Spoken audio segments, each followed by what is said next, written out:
If that made anyone feel a bit uncomfortable, you're welcome.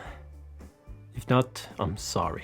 So of course this video is not about that kind of love, but a much more important kind of love, and that is proper maintenance. And I kind of do this big maintenance overhaul at least once or twice per year. Who am I kidding? Once a year, preferably at the start of a new season. I know this is a bit early, but I thought it would be a good thing to have out there before the new season starts for reals. So I'm definitely not a professional bike mechanic in any capacity, a proper amateur home bike mechanic, but still, if this inspires anyone to take care of their bike, give it some much needed love, that would just warm my heart. Just a quick summary of all the things I will do today. I will do some crank or bottom bracket maintenance, some headset maintenance. What else? Gonna swap that chain for something new.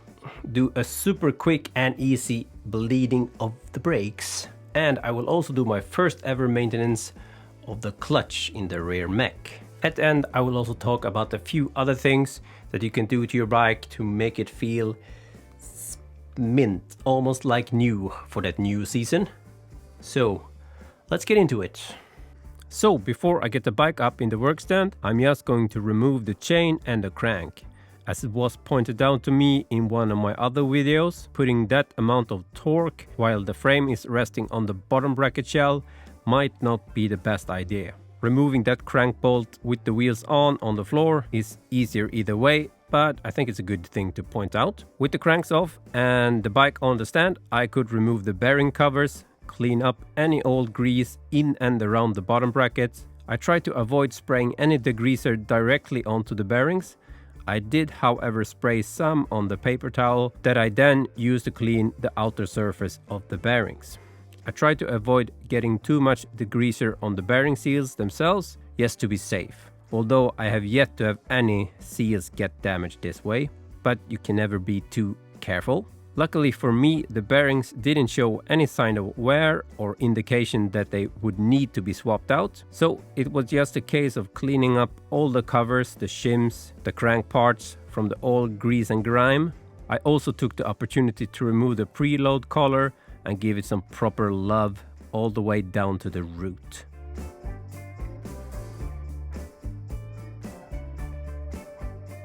Then a fresh new layer of grease on the bearings and a little extra on the outside between the bearing and the bearing cover, just to strengthen that water barrier. But I have to say that the token covers feel super sturdy with its rubber seals, so one could question how necessary this really is, but like I said, better be safe than sorry. Then I just needed to lube up that shaft and slide it in, nice and easy, removing any excess grease that could attract grit. Always a good idea to keep it as clean as possible.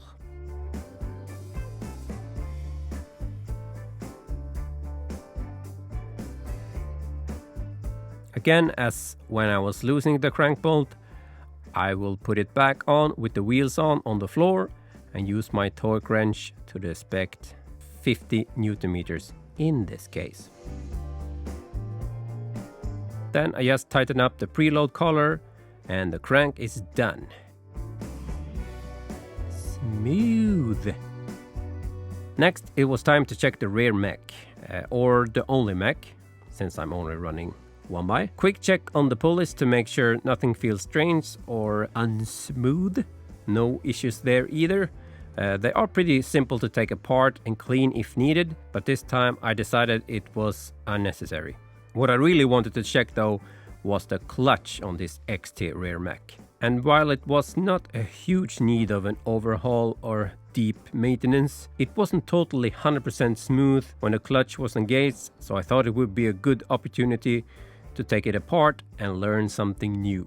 Big shout out to Love MTB on YouTube. Excellent videos regarding clutch maintenance. I will link to his video in the description as well if you want to check that out. So you can definitely do this with the mech on the bike, but for the sake of the video I decided to remove it and make it a bit easier to see. Most of the Shimano clutches are basically the same with some small differences, but I think you can use this as a reference for whichever rear mech you're using, like the new GRX for example. To remove the cover, it's just 3 2.5 hex screws. Once removed, you can see the whole clutch system. It's pretty simple constructions. When you activate the clutch, it will tighten the clutch spring and in turn will clamp down on the pivot spindle, making it much stiffer to move. It should, however, feel smooth without any notchiness, if that makes sense. And if you feel any unevenness or notchiness, it might be that the grease has disappeared or there's a lot of grit and grime between the spring and the clutch thingamajig. So I could remove the whole clutch assembly in one go. It was a bit stubborn, but with the help of a flathead screwdriver, I could get it off without much trouble. So when it comes to cleaning this, it's pretty simple. I just cleaned up any grit and old grease from the derailleur side with some degreaser on a paper towel. The clutch comes apart with a flathead screwdriver. And I just drenched all the parts in degreaser and used the paper towel again to clean and dry everything off. So the only thing that needs grease is the interface between the clutch spring and the clutch itself. The recommended grease is the Shimano Internal Hub grease, which is a pretty thin compared to normal assembly grease. Just get a nice layer on the clutch, making sure it goes into the grooves. Then just put the spring back on and wipe off any excess that just would end up attracting dirt. Put the spring arm. Sorry, I'm making up all these part names as I go here. Hopefully you'll understand, otherwise feel free to yell at me in the comments. So the whole assembly goes back into the rear mech in one piece, and don't forget that little rubber seal before you put the cover back on.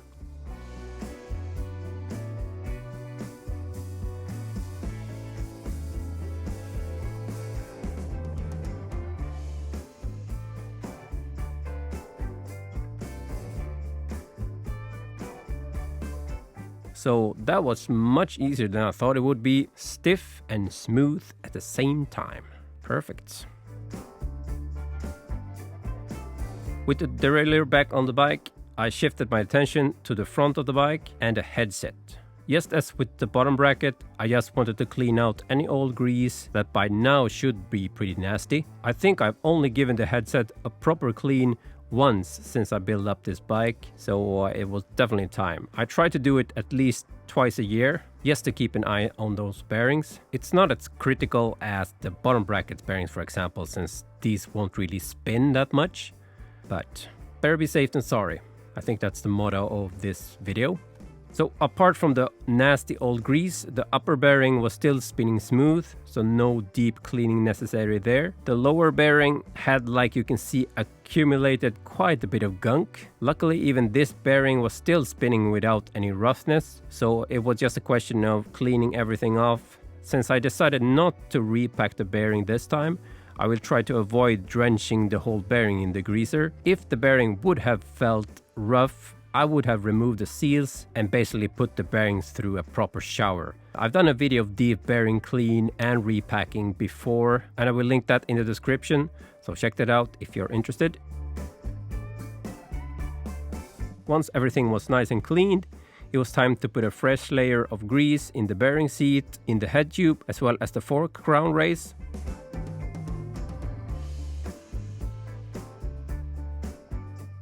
A bit of grease on the bearing themselves and back into the frame.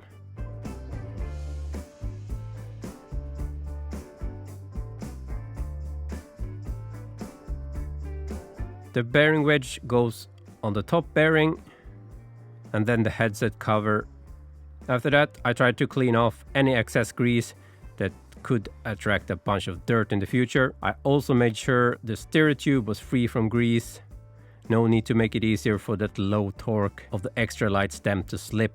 If anything, carbon paste would be the better way to go.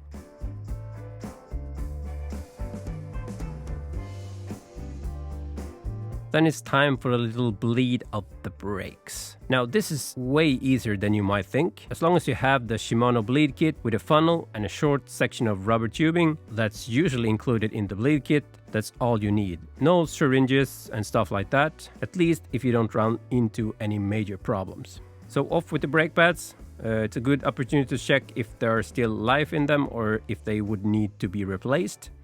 I still had plenty of life left in mine, so a simple bleed will be everything I'll do today. I've done videos on both swapping out new pads, piston cleaning, and how to properly break in new pads and disc rotors, so check that out, linked in the description. Sorry about me going on about that. For now though, I will focus on this super fast brake bleed.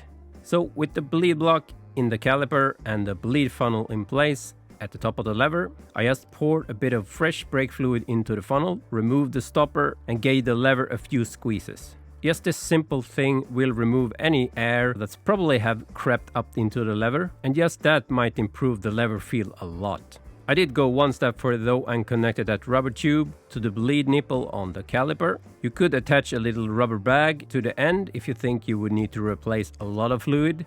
In my case, the feeling of the levers was still pretty responsive and not really spongy, so I expected not really needing that plastic bag.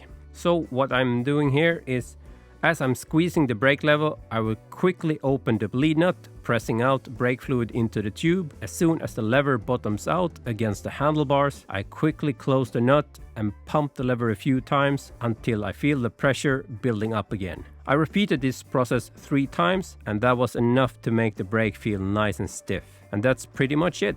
If you do this and the brake fluid coming out of the caliper is discolored, I would just repeat this step until I see clean brake fluid coming out again. Just remember to keep enough fluid in the funnel so you don't pull in new air into the system. Then it was just a matter of removing all the bleeding tools.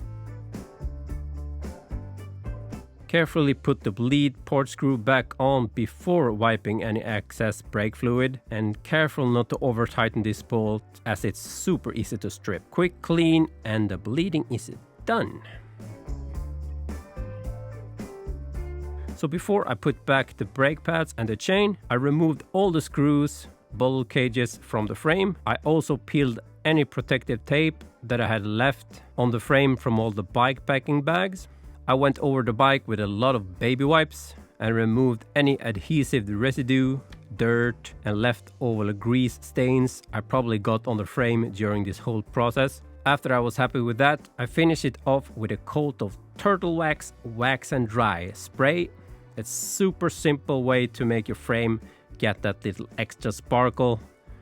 Just spray on. The towel on the back is just to keep the spray from going all over my room. Then I will just buff it out with a microfiber towel.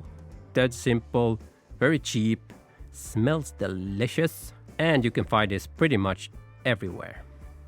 Now, I'm definitely not any kind of detailing expert, and I don't claim this is the best way to wax your frame.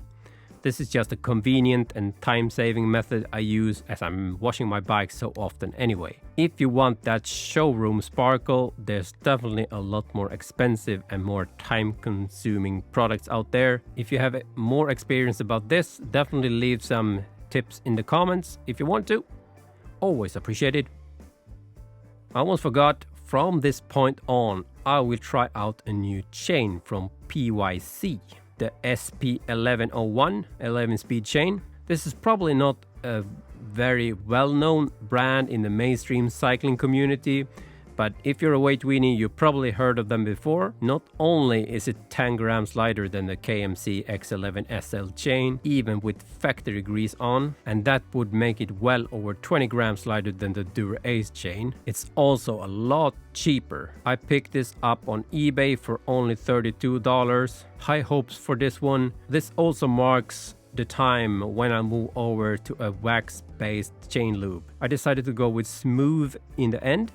I will leave it at that for now, but I will revisit this subject in the future with a long-term conclusion. And I know I will get comments about this.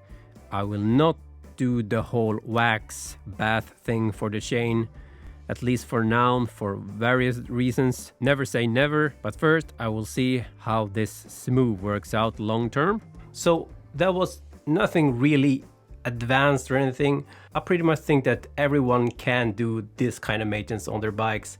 as long as you have the tools for it. But if you're not into all this tinkering with your bike, definitely just get it over to a bike shop and let them do it. There's nothing wrong with that, but if you enjoy this stuff, it's good.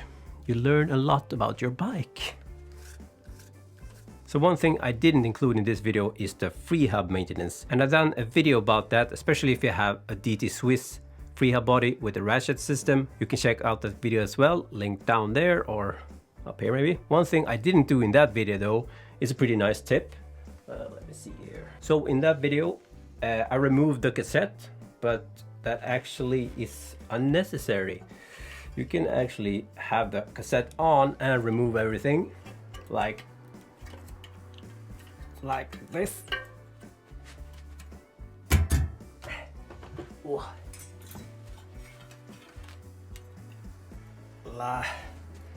Like that. So super easy to take this off, just give it a clean. I definitely need to do this on mine, but yeah, it's a good tip if you didn't know. I didn't when I did that first video, so yeah. A few other things you can do to the bike to make it have that new bike feel again is of course swap out your cleats. That's a big one, especially if you have worn cleats. You can also swap out your handlebar tape. That's always a good thing. I have a pretty new handlebar tape, so I would probably use mine for another couple of months. If you're running tubeless tires, I would check that sealant and refill that if necessary. So I think that's it. If any of you professional mechanics out there did the face palm of anything I did, feel free to criticize me in the comments, but be nice. I'm very thin-skinned, not really. But I always appreciate any tips and tricks I can get, and probably a lot of other viewers as well, so thanks in advance. If you found anything of this interesting or helpful, feel free to leave a like, it's always appreciated. Subscribe if you want more of this kind of crap. Stuff. Got some new stuff as well. Yeah, stupid stuff, but I'll put the link down there as well if you're interested, and I will catch you in the next one. Peace!